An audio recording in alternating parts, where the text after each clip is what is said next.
الحمد لله والصلاة والسلام على رسول الله اما بعد. حضرت عبدالله ابن عمر رضی الله عنهما می فرمایند پیامبر خدا صلی الله علیه و سلم دست مبارکشان را بر شانه ام گذاشتند و فرمودند در دنیا مانند مسافر و یا رهگذر زندگی کن.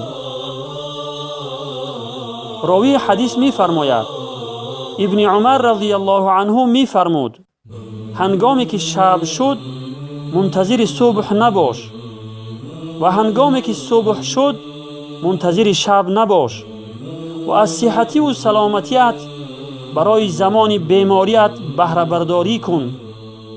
همچنین در دوران زندگی برای مرگت آمادگی کن. روایت بخاری.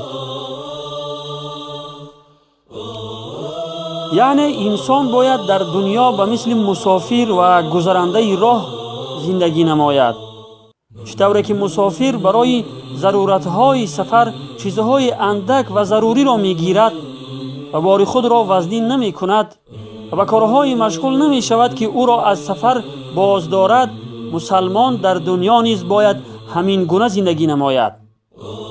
از دنیا با خود همان قدر بگیرد که برای او کفایه شود و بیش از آن در طلب دنیا نباشد. و کارهای مشغول نشود که او را از سفر آخرت باز دارد، چون که سفر آخرت خیلی دور و دراز و پرخطر است.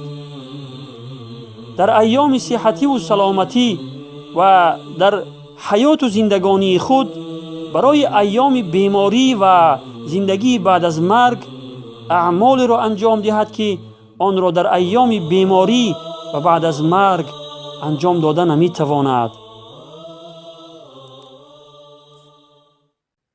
يا زهور الروض ميدي اسمعي ليلي نشيدي واملئي قلبي سرورا وله اللحن أعيدي يا زهور الروض ميدي اسمعي ليلي نشيدي واملئي قلبي سرورا وله اللحن أعيدي يا زهور الروض ميدي اسمعي